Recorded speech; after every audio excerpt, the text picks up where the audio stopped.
When rFactor2 was originally announced back in 2009, it seemed like it was going to be the sim of the future.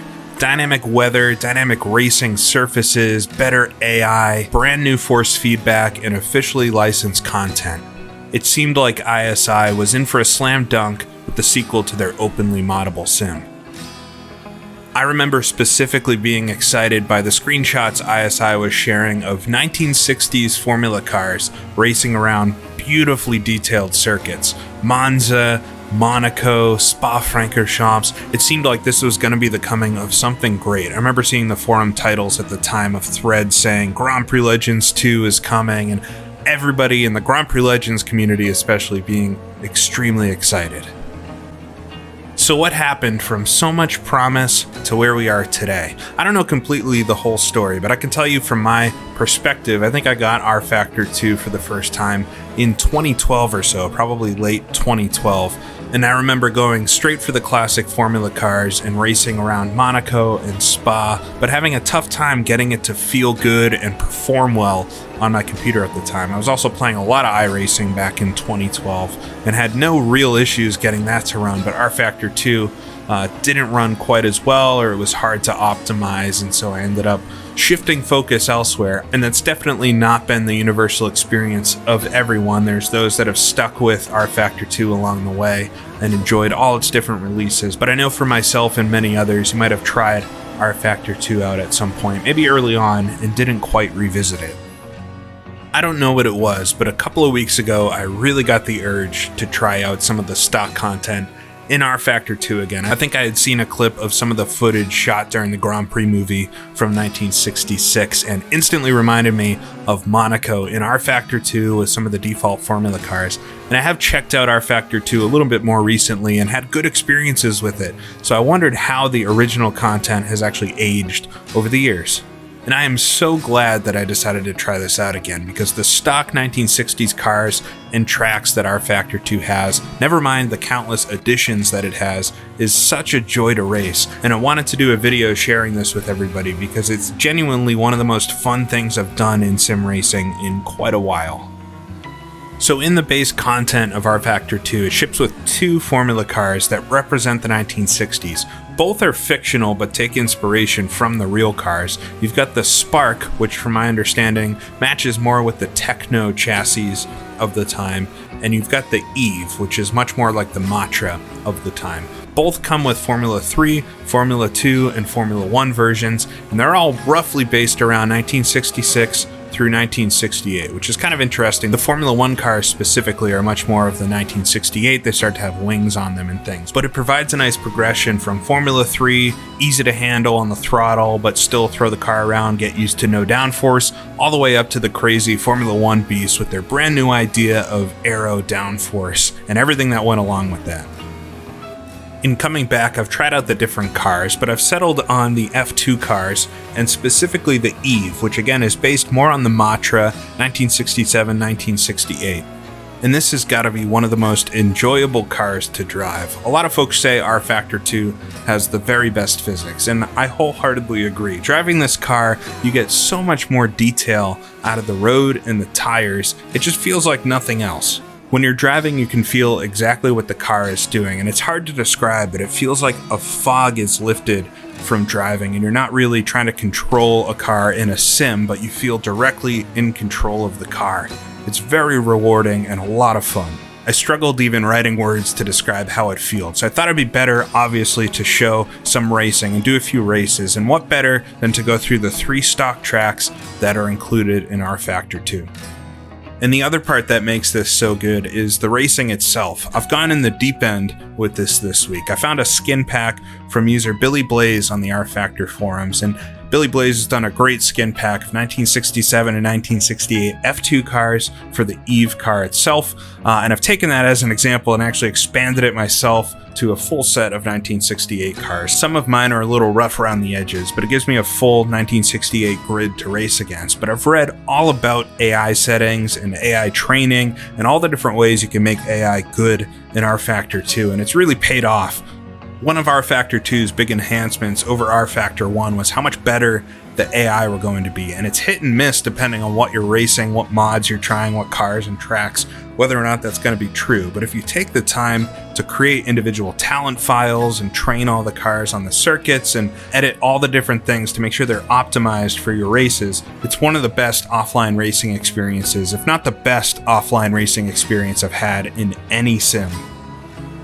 When it works really well, and the combination of the amazing car physics and excellent AI to race against has had me grinning at several times throughout the whole week. So I'm going to do 3 short races, maybe play it up as a little bit of a championship: Monaco, Spa, and then Monza, and we'll see how rFactor2 races with the stock content in 2021.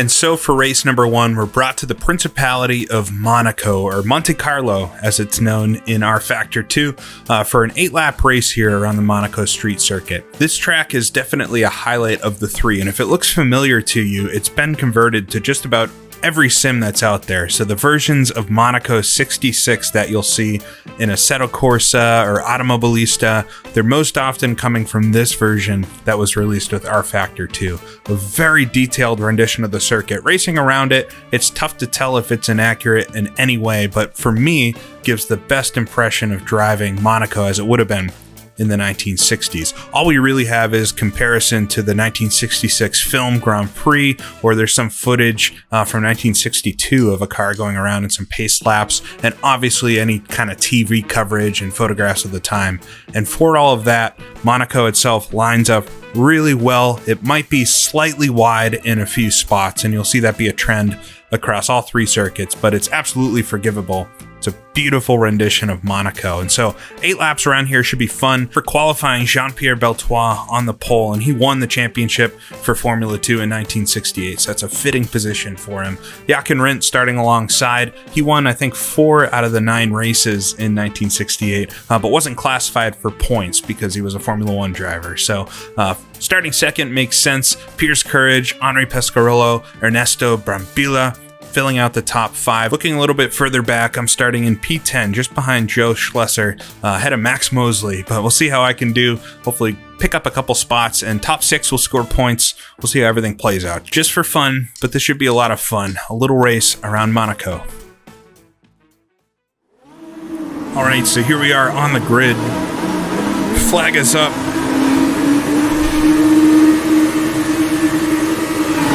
Down, we're underway. A little bit of wheel spin off the line, but control it. The AI getaways so well in rFactor2. We'll come down to second gear for Sandovogt, up the inside of Schlesser. Get the throttle down, head up the hill, hopefully clearing him. No, he hangs it in there. Sneak in between him and Max Mosley. Oh, sliding all over the track, come to the top of the hill. I think I saw somebody spin out behind me. A lot of brake smoke in front. These two make contact. Come through Casino. Just roll it on through there. Get on the throttle gently as we'll head down towards Mirabeau. We'll sneak up the inside of Brian Hart as well. So passing 2 there. Now I'm behind Ernesto Brambilla in the Ferrari. He's looking up the inside of Clay Regazzoni. Make a little contact. Oh, Brambilla hanging it in there. I think Regazzoni fell behind. There he is. All right, through the double right-hander now onto the straightaway towards the tunnel. So a lot happening there in the opening lap. I think there was an accident behind, but it looks like there's a lot of cars still back there. So who knows? We'll look at it later. Through the tunnel, just a little kink there. Now over the top of the hill. Shot of brake smoke as we'll head through the chicane. Gets you every time. Now head towards Tabak. Down to second gear. Huge ramp there. Slam the car into it. Can't be healthy for the suspension, but now right against the guardrail, we'll run down towards Gasworks hairpin. Got a green flag waving. That means there's maybe something behind me. Down to first gear. Got Clay Regazzoni right behind.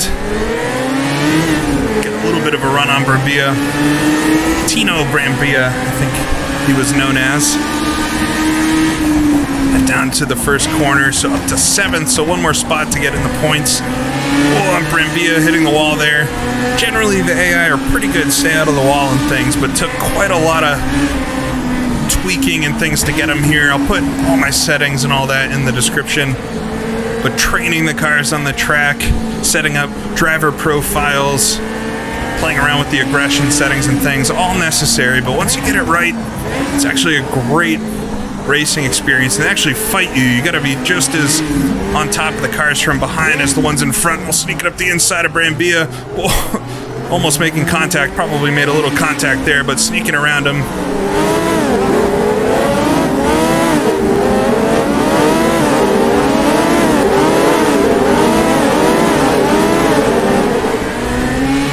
Really deep into the station hairpin. All right, double right-hander onto the straightaway now. We're behind Jackie Oliver in one of the Lotus cars. Of course, the season where Jim Clark got fatally injured at Hockenheim.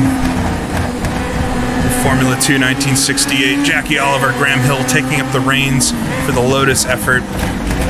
Coming into Tabak there. Kept it in third that time, probably wants second there.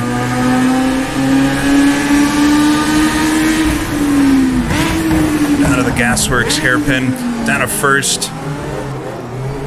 Roll it through, have to unwind the wheel. The wheel on screen, not quite lined up with the wheel I'm holding, but still gives you an impression. Have to turn a little bit more than what you're seeing. You change that a bit with steering lock, but it feels pretty good in my hands, so didn't want to mess with it too much. Come through Sandevote there. Be a little late on the brakes. But as you can see, as we'll come through this long left-hander, the track is so detailed in its surface and things. Obviously, the surroundings and graphics and all that, I think look great. You know, for their time, looked amazing. But I think still look really great. But the surface of the track and just how detailed it is through the wheel is what really gets you. Whoa, as we come into the station hairpin again. Jackie Oliver swings a little wide. Try not to make more contact there. Don't want a reputation or anything. Trying to get a good exit here. Up to second gear.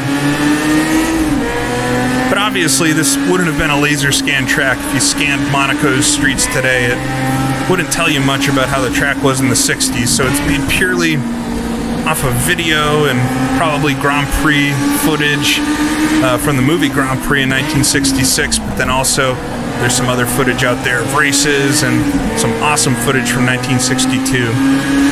So all that together with photographs and probably story accounts of the time went into building the circuit, and I think they did a great job with it. Seems a little bit wide in a couple spots, but for racing, it's awesome, and it races so much better as a racing circuit than any other version of Monaco that I've tried. Through Sandevote. Oh, Jackie Oliver got really close to the guardrails there.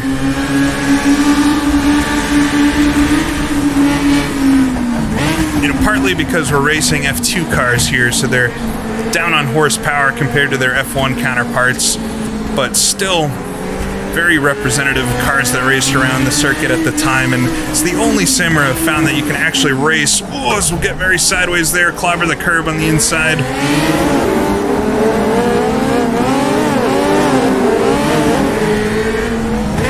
That's one way to enter Mirabeau. Ernesto right behind me now.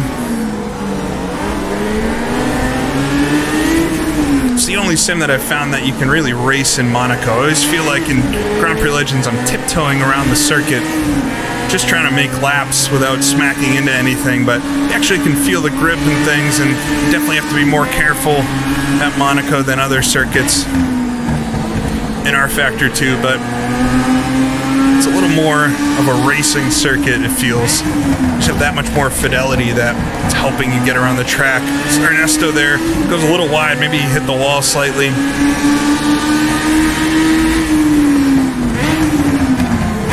Blocking the left front. You get flat spots in rFactor2, but these are pretty hard tires, so you don't ever really notice them. I notice them much more in the more modern cars with slicks. A second for Sandevote. Braking a little bit early, but want to make sure I get that apex. So holding station here, I'm in 6th position. To the 2nd gear.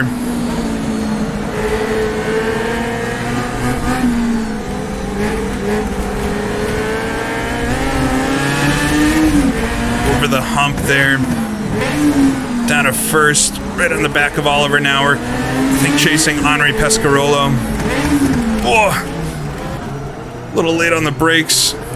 Oliver able to sneak in front still. We're all stacked up here, I think, behind Pierre's Courage. Running out on the curbs there. Love how the cars hop off the curbs. And a little short shoot through the tunnels will get it down to 3rd. Still need to take that chicane easily, but it's a much easier chicane than it is in Grand Prix Legends. Much more close to real life here in rFactor2. It was more of a transition from the downhill to the harbor side. All right, down to 1st gear, still locking up the tires, crank the wheel all the way over, let it unwind. You don't want to get on the throttle too soon there, as the sun's dipped behind a cloud, I think, quite dark. So come across the line, starting the 6th lap, so just a few more to try to pick up more points. Oh, Courage bounce off the wall. Or not Courage, Jackie Oliver in front bounces off the wall.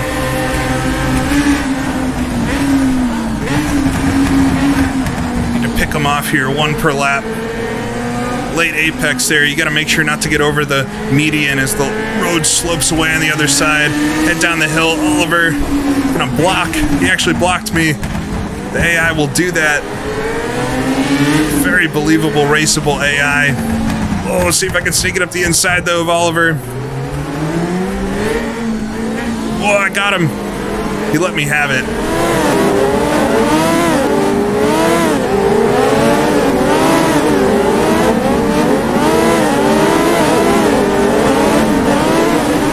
Awkward exit to the corner, but I slid around him. All right, we'll chase Pescarolo now. Of course, more famous, I think, for his Le Mans effort.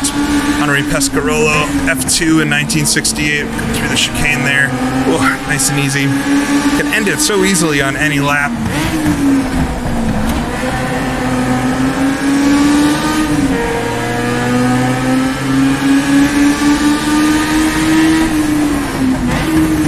Down to 2nd, down to 1st.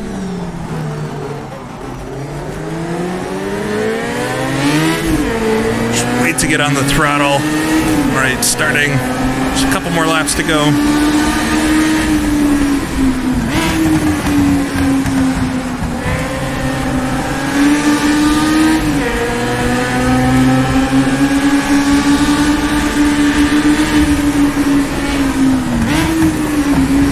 Love this corner in this version.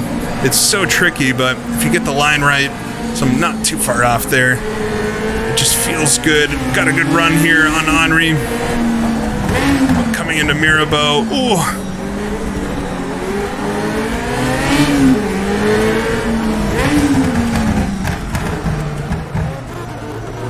Not able to make a move on his Matra. Through the double right-handers.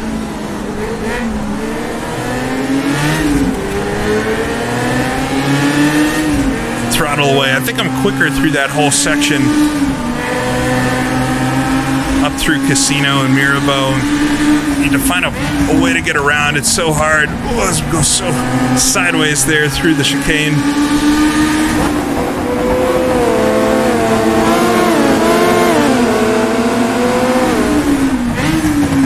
Right down to 2nd through Tabak.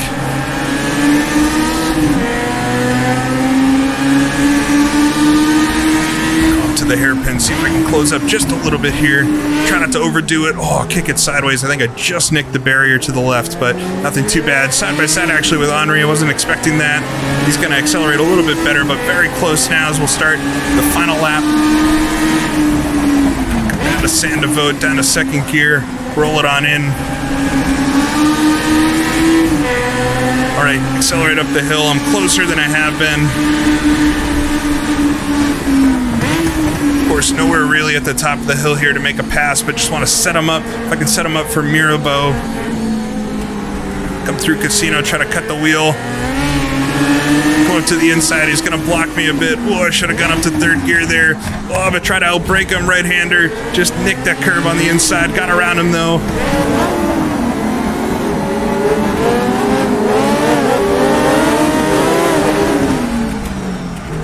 All right, crank the wheel behind Pierce Courage now.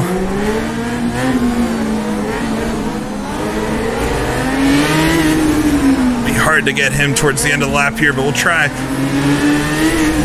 Back on the throttle. Come into the tunnel, much shorter tunnel than it is these days. Just really a brief second in there. Down to third gears, we'll come to the chicane. Make it through the chicane. Courage got a nice run there. But string it out through Tabak. Not too far behind, but we might come up just a little bit short. I'm trying to brake as late as I can here. Coming into Gasworks. Oh, don't want to hit him out of the way. That would be the dirty way to do it. Oh, but can we get him on the exit? No. Got a little sideways. You can see the checkered flag waving. Come across the line. Oh. So I think I got fourth position there. I'll check the final results in a second, but almost on the podium. Pierce Courage able to keep it, but making a pass on Henri Pescarolo there. Jackie Oliver. Fun race. Really hard to race around Monaco in any sim, but I find in rFactor2 here it's just a little bit easier or more natural feeling, I guess. You can see, this is the sim, I guess, that makes me see why you could stage a race here, unlike every other one. Thanks, Max. All right, so Jochen Rindt able to get the win from Jean-Pierre Beltois. So Jochen Rindt picking up the 9 points for first, ahead of Jean-Pierre Beltois. Those two duked it out all season, so it makes sense that they would finish 1-2. Pierce Courage, of course, we saw him right in front of me, coming away with third position and 4 points for that. I come then in fourth position, pick up 3 points. Not too bad. I think I did all right there, but a little messy. That's always, for me at least, how Monaco goes. Finishing in fourth position, not too bad from 10th on the grid, I would say, in an 8-lap race. Henri Pescarolo picking up 2 points for finishing in fifth, and then finally Jackie Oliver picking up just the 1 point for sixth position. All of the drivers finished the race, so pretty cool to see in a sim that every driver finishes Monaco, especially one of the newer sims. Great to see. Great racing, but excited to go to somewhere maybe a little more open. And now on to the glorious 14 kilometers of Spa-Francorchamps. I remember when pictures of this track first started to be shown. It was actually before the updated version of the circuit for Grand Prix Legends came out. So pretty much all that anybody in sim racing knew was the original Grand Prix Legends version, which was long known as kind of the most inaccurate of the Grand Prix Legends tracks. It's why it was chosen to be redone, other than it being an awesome circuit. And so when pictures of this started to be shown, everybody was blown away, myself included, by how detailed it was, and just couldn't wait to race here. It really is an awesome track. You will definitely recognize this track as well if you've played Assetto Corsa or any of the other ISI engine sims like GTR2 or GT Legends. It's been converted to absolutely everything at this point. It is a great version of the track. I'll probably get in trouble a little bit by saying, but after the updated Grand Prix Legends version came out, I do feel like that track itself is a little more accurate in the track width and the surroundings and just how it feels overall. This track definitely has it in the surface department, where the track surface itself is much more detailed, but both are great tracks and always exciting to race here. I love the stark contrast of Monaco to Spa, which was often maybe 1 race apart or 2 races apart at the most back in the 60s. So we'll be doing just a 3-lap race here just to keep it in line with the length from Monaco. So looking at the grid, I qualified in 5th position behind Ernesto Brambilla on the pole, Henri Pescarolo in 2nd, Jackie Oliver in 3rd, and Jean-Pierre Beltois in 4th. Jochen Rindt, most notably, is really far down the grid, starting in 15th. So coming off the win from Monaco, it'll be interesting to see if he can recover and score some points here at Spa. But this should be a good one. Always a little chaotic at the starts at Spa. Hopefully can get away and have a good dueling, fast race through the countryside. All right, so here we are on the grid. and actually have to hold the clutch and brake down so we don't roll away. The flag is up, down, we're underway. A little late on the reaction there. Try to control the wheel spin up to second gears. We'll funnel down towards Eau Rouge. On the inside. The cars to the right and the left. Might have heard something behind me there. Derek Bell really wide. Gonna get caught up behind him, come around Radillon.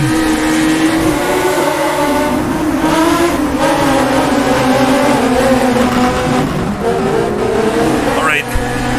Getting through the first corner, I think. There we had a car next to me too. I think it was Graham Hill. But able to get around him as well. So I think holding about station off the line. So we'll funnel down the area that's the Kemmel Straight today, but it's not straight at all in the 60s. Come through this lazy right-hander and then into Lacombe. Brake smoke in front, down to second gear, locked up tires. Use the camber of Lacombe though to go through. Got a bad run coming out of it though. Graham Hill right on my tail as we're gonna go through a kink here. There we go. To the left, to the right. Now head us towards Vernonville. Awesome corner on this version of the circuit. Long, fast to the right, down to fourth gear, and just let the car kind of do its own thing. Slide it on through, play chicken with this house on the left side. The road tightens up on the exit, come into Malmedy. Alright, Derek Bell right in front, not super quick, should be able to get by him. We'll set up the exit here, this will spit us out onto the Mazda straight, up to fourth gear. Right with Bell now, we'll get in the slipstream. Breath of the throttle there, try to set up the right timing. Ooh, ran a little wide, but now tucked in. It's all about this slipstream. It's gonna block to the left, we'll go to the right against the edge of the track. So we'll come up, we can see the boards to brake for the Mazda kink, the infamous past 200, right about 250, down to fourth gear. Oh, these group in front, side by side. Can't go side by side through the kink, they're all gonna slow each other down. There we go, coming out of the Mazda kink though. And the short run down to Stavolo, behind Jackie Oliver and the other Lotus. There's nowhere really to go, maybe you can come up the outside here. Just give him a little bit of a space on the opening lap through this right-handed kink. And into the only permanent racing corner on this version of the circuit. Stavolo, fast to the right, banked corner. Now part of the public highway these days, but was built to circumvent another hairpin over there. We'll head up the hill though, towards the end of the lap, back home, head back home. A series of fast corners here, but not sure there's gonna be anywhere to get by. Oh, come through a kink there. Beltois ran wide.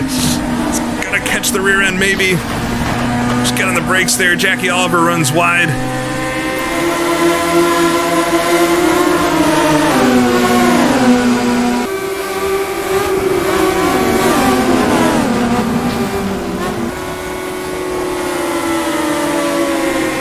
I think Beltois went off the track. All right, so getting past two of them. Just got one car in front then.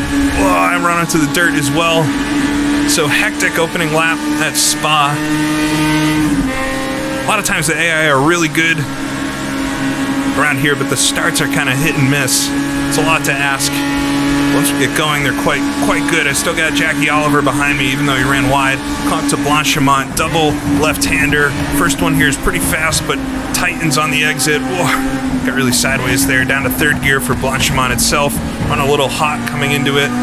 It's a slower corner than you'd think it would be. The guardrail seems to end right where you would need it most. Coming to fourth gear, we're behind Ernesto Brambilla.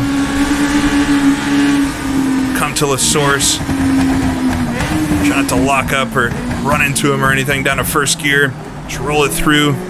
The slowest corner on the track. The throttle back down. And head back down the hill to start lap number 2.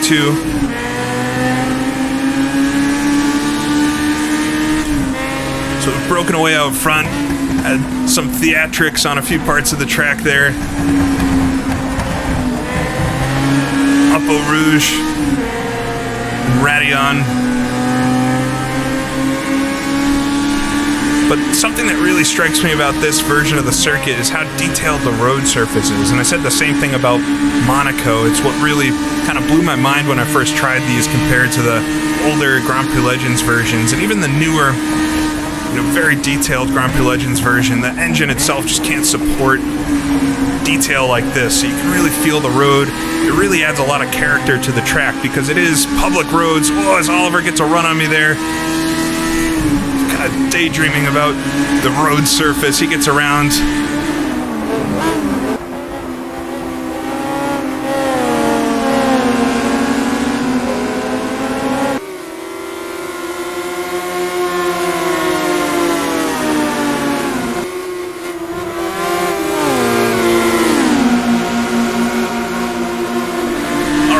Back by him. Love that the AI can pass you in this. A lot of sims, once you get around the AI, they're just kind of there. They absolutely fight back. He fades to the inside into Burnenville. Not sure you'd want to block so much on this track. He's going to fade out wide. Maybe he'll come back up the inside as we head through the second half of it. And towards Malmedy. There we go.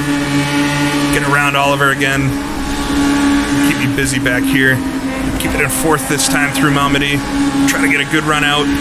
Should be right in the slipstream of Brambilla in front of me. Ernesto Tino, I think he was called, up to fifth gear. But the road surface, because it's public road, matters so much. These roads are not taken care of like a racetrack would be. So there's so much more bumpy and detailed, and it adds a lot to it. Got a great run on Ernesto here. Will come down into the Mazda kink again, down to fourth gear. He's going to let me have it on the entrance. There we go, slide through the kink, get out front.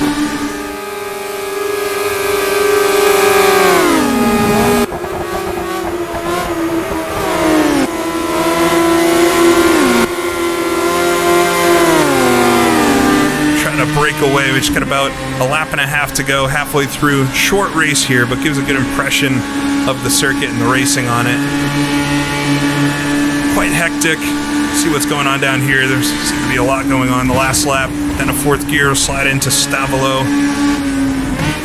Down to third.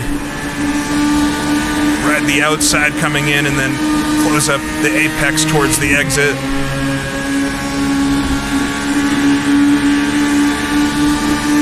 And based off the onboard footage from Grand Prix, the movie 1966, it's pretty spot on the track. I think it's really a toss-up to say whether or not this is more accurate, elevation and road profile, where the Grand Prix Legends updated version is. They're both very good. I think this one clearly wins in the road surface detail department, but an amazing circuit. Glad we get to experience it so well. Like I said in the intro to this part, you obviously recognize this version of the circuit from a lot of sims. It's been converted to just about everything out there at this point. So we'll head down towards Blanchimont. So I was able to get around Brambilla and put a gap on him. I think he's fighting now with Jackie Oliver. We'll see how that plays out. Just focus forward. Such a tricky part of the track. Road narrows up on exit here. And for some reason, Blanchimont feels tighter on this version. Oh, as I almost get it wrong there. Running a bit deep.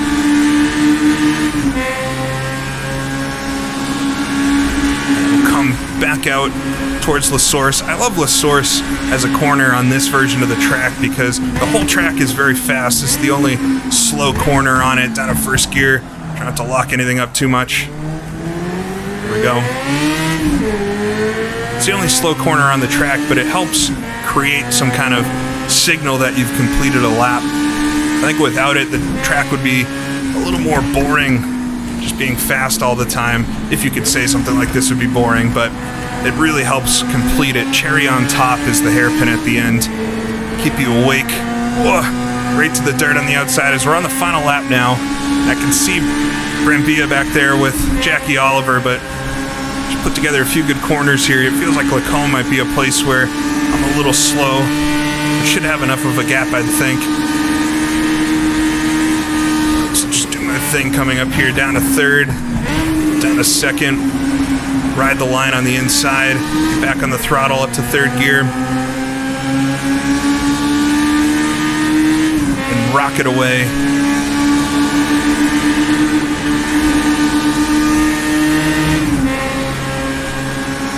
All the little details and the scenery and everything make this come alive too. I've said it before racing on this track in other sims, that it's all the objects and things close to you that make it feel like you're going really fast and create that sensation of speed. I think one of the main issues with the original Grand Prix Legends version was just how wide it was, and it really, even though you were going sometimes 200 miles an hour, it didn't really feel like it to toss the car there through Malmedy. Having everything so close to you, the little bollards, all the spectators and bushes and walls and everything, it just helps create that sensation of speed. Never mind the audio in rFactor2 that adds in all that additional noise and reverberation of noise off the walls. Absolutely awesome. We'll concentrate for the Mazda kink here. Down to fourth gear, just guide it in, a little bit wide on the entry, compromise the exit a little bit, back on the throttle. Blast past a few houses and down towards Stavolo. I think I'm well clear of the competition behind now.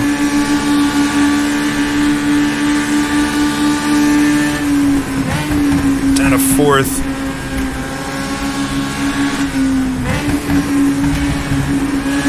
The sensation I get from rFactor2 with these cars is sliding is very predictable and easy. I find it really hard in Assetto Corsa or the original rFactor or Automobilista 2 to do the four-wheel drifts with Formula cars from this era, and that's what they're all about. I think for years Grand Prix Legends has always done that really well, almost too much sometimes, where it almost feels like a drifting simulator, but never had that experience in other sims until rFactor2 here. Definitely can slide the cars. It feels like something that they're meant to do as we'll come into the corner here.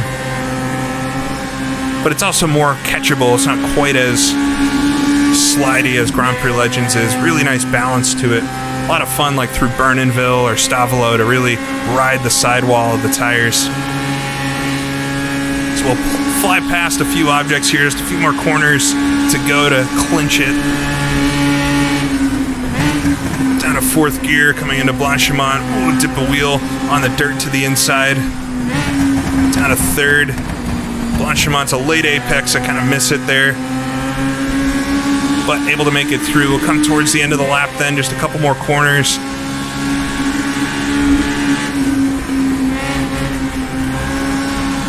There we go. And up to La Source. Down to first gear. Try not to run too wide, gonna miss the apex a little bit, but there we go. Through La Source, back on the throttle. You just hear the cars behind me braking, but we've done it here. Avoided conflict, come across the line, win. Little race at Spa.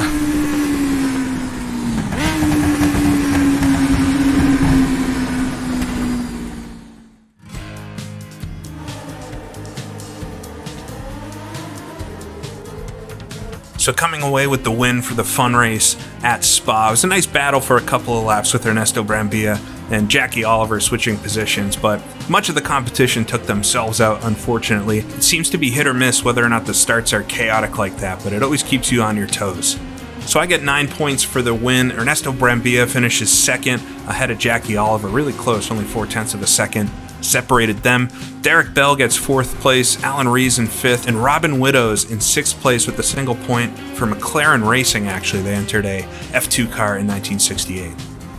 A whole bunch of retirees, Jean-Pierre Beltois we saw, of course, Graham Hill, Henri Pescarolo, Kurt Ahrens, Jochen Rindt, Piers Courage, pretty much all of the competitive cars, so it's going to be interesting to see what works out at Monza. As far as the Little Fun Points Championship, I'm in the lead with 12 points now, but that's only because I really was one of the few that scored in both races. Jochen Rindt in second, still riding his first win there, Jean-Pierre Beltois in third, and then looking at fourth, Ernesto Brambilla back there as well, tied with Jean-Pierre Beltois. So with 3 races, not a lot of options for points, but that'll be fun to string them together somehow. But now we go on to Monza. So now on to the third of the 3 classic tracks rFactor2 originally shipped with. We're here, of course, at Monza for a fun 5-lap race this time. And I thought about using just the Grand Prix layout. I actually really love the classic uninterrupted, no chicane Grand Prix layout of Monza. But since this is all just for fun, and I know folks tend to like it a lot. We'll do the high-speed oval 10K layout. This layout itself was last ran by Formula One actually in 1961 and was used with sports cars with chicanes added and things throughout the 60s. It's the Grand Prix movie from 1966 that I think perpetuates the idea that Grand Prix cars raced a lot on this oval. It really wasn't true. It was built in 1955 and I think only raced a few select times. Super dangerous, but super exciting, and I think that's why everybody loves it. It's just kind of that ridiculous factor that you're always looking for in racing. And I think I'll have my hands full with this one. I qualified in 11th position, so I'm smack in the middle of the field. Henri Pescarolo got the pole from Jean-Pierre Beltois. So we got the two Matras on the front row, Jaconrint alongside. So he's going to try to win another one and take the whole series, but got to try to get up into the top 6 to get some points and make sure that doesn't happen. So it should be fun. Hopefully not as much a bloodbath as Spa is, but this circuit I think is a favorite of many. So let's do it. 5 laps at Monza. All right, so here we are on the grid. We'll be heading to the Grand Prix section first. Flag is up. Down, we're underway. Try not to spin the wheels too much off the line, but still getting beat. It's impossible to keep up with them. I got the whole field streaming by 2 by 2. Just a couple cars still behind me as we'll work down towards Curva Grande up to 4th gear. I have to work back every position in this race. Coming to Curva Grande, luckily a pretty fast corner on the opening lap. Cars coming around the outside of me, I think. Just stay on the inside line here. Don't be faded out wide. Cars dipping off into the dirt. It's going to be some fireworks here in a second. See if I can sneak up the inside as we'll head towards the Lesmos. Got a little sideways there. Under braking down a second. Want to jump up the inside, but I have a car there. See if I can come around the outside of the Lesmos, right out to the edge. There's a little extra runoff there, thankfully. Oh, getting brake checked coming into the second Lesmo. Want to get a good exit here as it got another car coming by, Chris Lambert there. So all the way towards the back. Better hope I'm fast on the oval. Up to 4th gear. We'll head under the bridge, under the oval. We'll be going over in a second. And then through Ascari, flat out, easy flat, up to 5th gear. Just a long left-handed bend.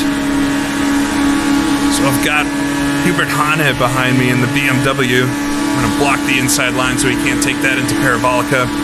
Come down, just brake just a little bit past the 200 board. All the way down the gears to second. On the inside, oh, lots of brake smoke. There we go.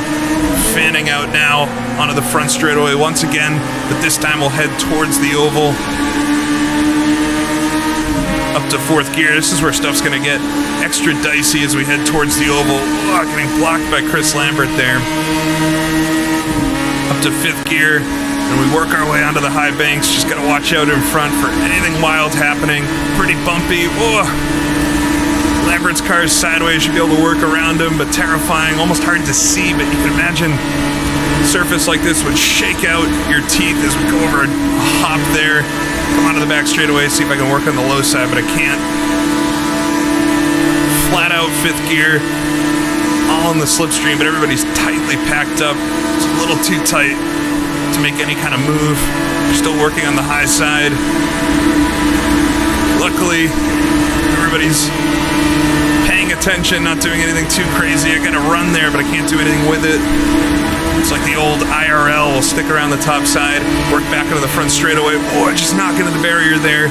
Hopefully okay with the suspension. All right, get a nice run down the front straightaway then as everybody's gonna fan out. So we'll work down towards Curva Grande. Again, I'm stuck in the middle. This wasn't the best place to be. Oh man, here we go. Got by Regazzoni on the inside. Should have the inside line then. Coming up to Curva Grande. Put it down to 4th gear a little earlier this time behind Pierce Courage here. He's going to dab on the brakes. We got one car running wide. I think it was Kurt Ahrens. Man, intense stuff on the oval. We got one of the Lotus running wide. I think it's Graham Hill.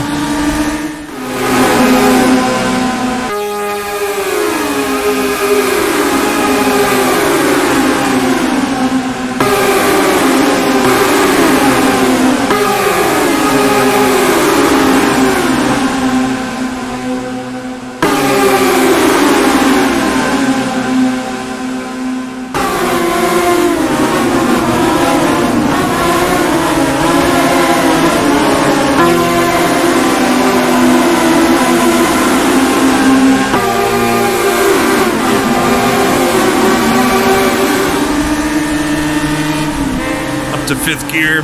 Car in front fades to the inside. Just Joe Schlesser again. 2nd gear into the first Lesmo. Alright, take a couple of them. In behind David Hobbs. He had a fun ride at Spa. But side by side with Schlesser coming out of the 2nd Lesmo, able to get him. We'll try to hook onto the back of Hobbs here as we'll come under the bridge again.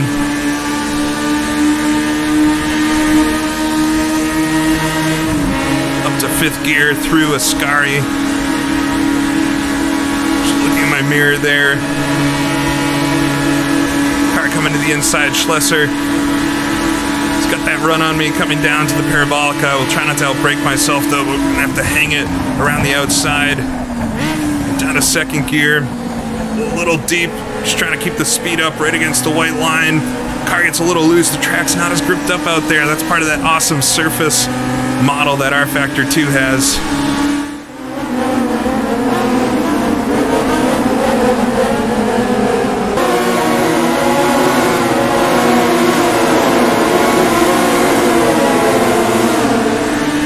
Of course, they all dip their wheels on the dirt. But locked in, I got a car right behind me now. Not sure who that is. Chris Lambert or Max Mosley, one of them. Kurt Ahrens, I can see with a run on the inside, but gets blocked.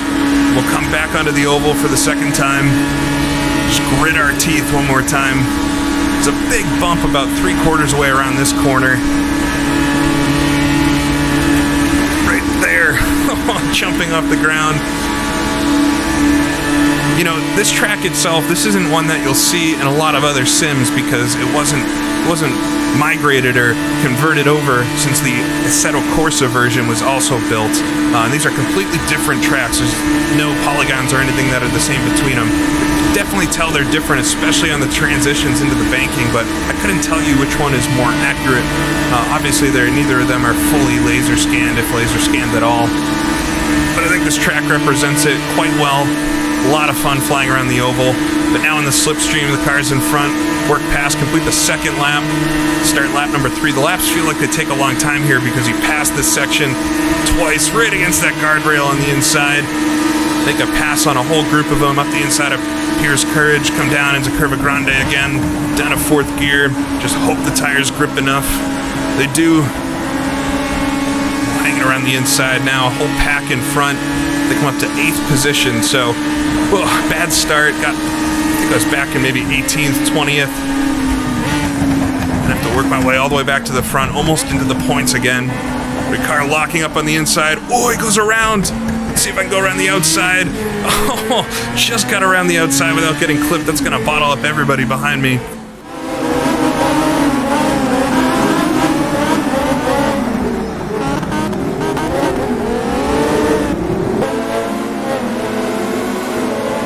That was an interesting mistake. Much different than the mistakes you see a lot of AI make in other sims where they'll just run into the forest, or like we saw at Spa with some of the crashes. That was more of a human-like error, which is neat to see. But just getting by the 25 cars spinning there. Work our way through Ascari, so I'm going to be a little far off the slipstream from the car in front. I got 2 cars behind me. That'll no doubt catch up pretty quick if I've got nobody to draft with. Come down to Parabolica. Try not to go as deep this time and actually stay on the racing line, get enough grip there. So much more grip on the inside. And that, of course, changes throughout the race. It's what the surface model in rFactor is kind of famous for, and it's very true. If you go run a long practice session with a bunch of cars in accelerated mode, you'll see the dark parts of the track start to appear. If you have sessions with rain in them, that'll wash away. So it's an amazing sim for the surface technology and everything that goes into that. Come back onto the banking. These 2 behind me are messing with each other, so it's going to hold them up a little bit, but losing touch with the folks in front. I better hope the Grand Prix lap, this next lap, is good. Up to 5th position, so I'm in the points, but no doubt it's Yak and Rint in front or something.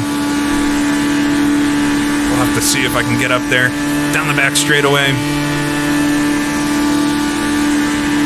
In this track, you definitely fall into the oval, which is much more interesting. I think it feels like the Assetto Corsa version, you kind of drive up into it.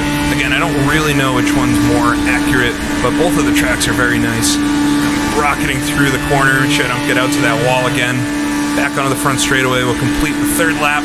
Just a couple more to go. You see a couple cars way down the straightaway messing with each other, so hopefully they hold each other up and I can catch up here. I think I am catching ever so slightly the car in front. Down to Curva Grande again. Gotta not psych yourself out for braking. A lot of lateral grip though. You can scrub off some speed by sliding the car to the side. Oh, car in front gets sideways. It's Derek Bell. He's gonna come back across the track. I get onto the grass. Oh, I just hold on to it. Kind of overreacted to that, but shocked me honestly that it was crashing.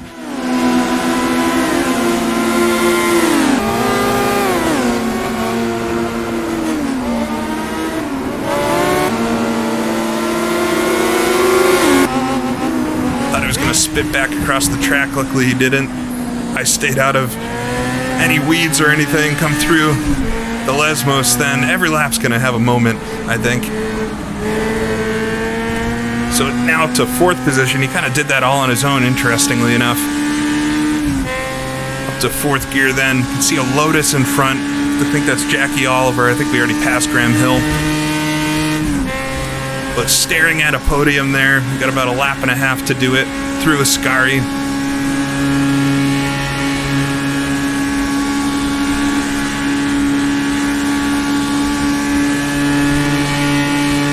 We'll come down to Parabolica again.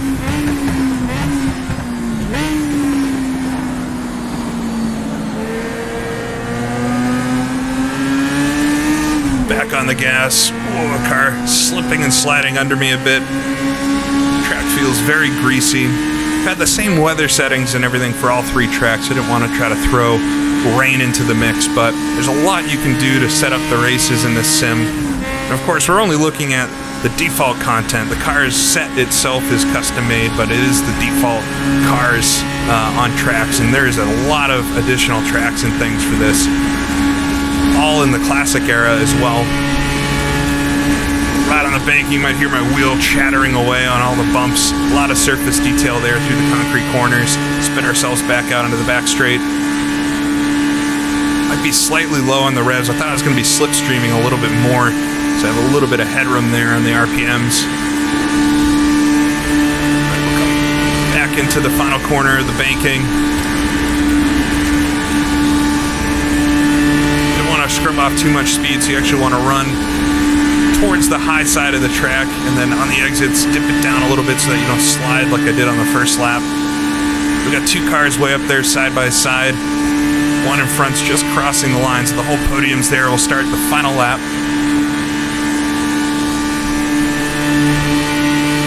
To hope for maybe some more fireworks here on the final lap at Monza.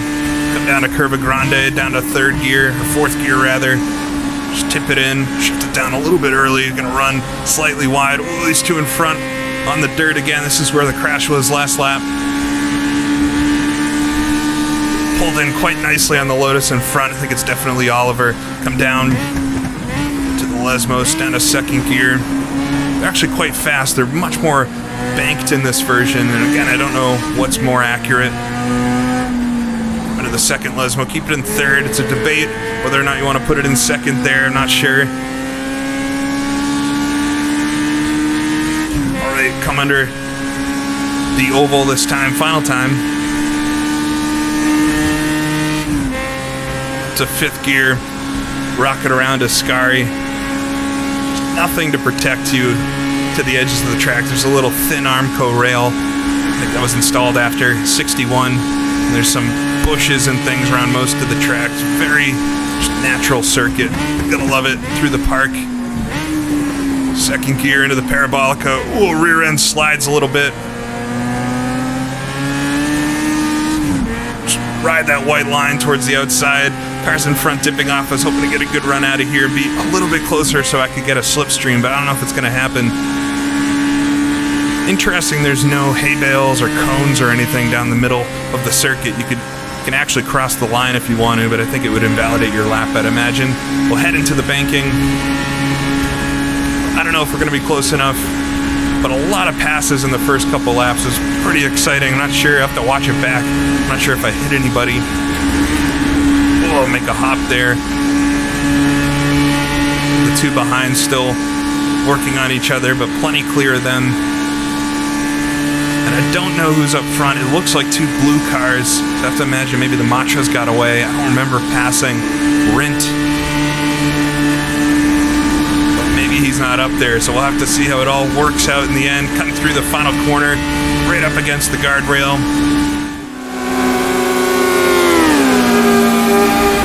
Barely can keep our eyes focused on the track. Cut it on the exit. There we go. Head towards the start-finish line. Flat out, 5th gear. Over 150 miles an hour. You can see the flag waving. There we go. Across the line. Oh, crazy stuff at Monza. The first few laps were so intense.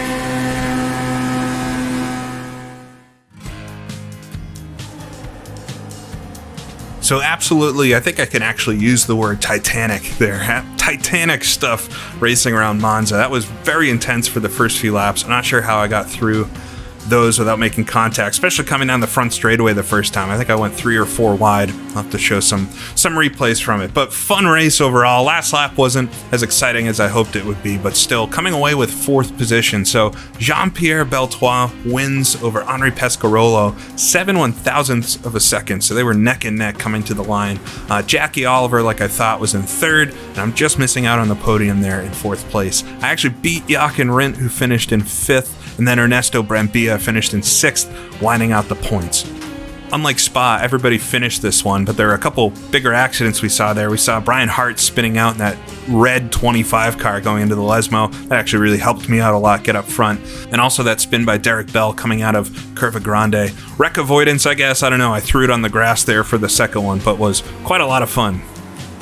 And so we'll look at the points, and actually myself and Jean-Pierre Beltois tied with 15 points. I think he ends up winning the championship, or this little fun championship, because he got a 2nd place as the first race at Monaco to my 2 4th place finishes at Monaco and then here at Monza. So I think overall he actually edges me out on a tiebreaker, but tight stuff. It's always fun, at least I find it fun, to put some kind of points and things to even some simple races. It adds a lot more drama and intrigue and everything if you track all of that. Jochen Rindt gets 3rd with 11 points, and then Jackie Oliver in 4th, Henri Pescarolo behind him, Ernesto Brambilla finishing back in 6th place.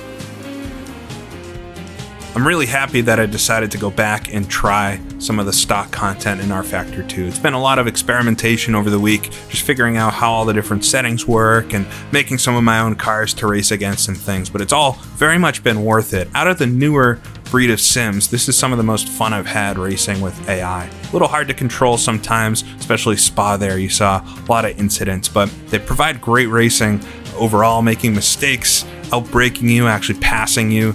You can add a lot of character with them. So happy I tried this. Never mind that the driving is unbelievable with the cars. The handling feels so good. It's so natural and realistic feeling. There's no other way to describe it. I hope I could convey some of that through the video. So I recommend, if you're interested at all, going to pick up rFactor2. It's on Steam. I'll say it is not the easiest sim to get set up. I think that's kind of widely known.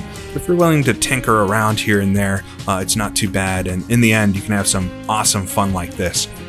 Like I said during the races, this is just the stock content. There's a whole bunch of other tracks and cars and things out there. I've done a couple videos on some of the car mods, but I might come back if folks enjoy this and do some more racing on some of the other circuits that exist. Sergio Loro with F3 Classic Tracks has made quite a few circuits that fit perfectly with the F2, F3 cars, even the F1 cars, but Zandvoort, the Südschleife, amongst others. I know Rouen is out there as well, so plenty of accurate tracks. You could definitely run a full championship, maybe not the exact tracks they raced on, but definitely representative ones. So I might have been late to the party, but actually I was early to the party and have just come back to it after a while after everybody got here. The stock Formula cars, classic cars at the classic tracks that rFactor2 has by default are a ton of fun. This is absolutely staying on my hard drive for quite a while. I hope you enjoyed it. I'll be definitely doing more of this in my spare time. So thank you for watching. I'll see you all again next time.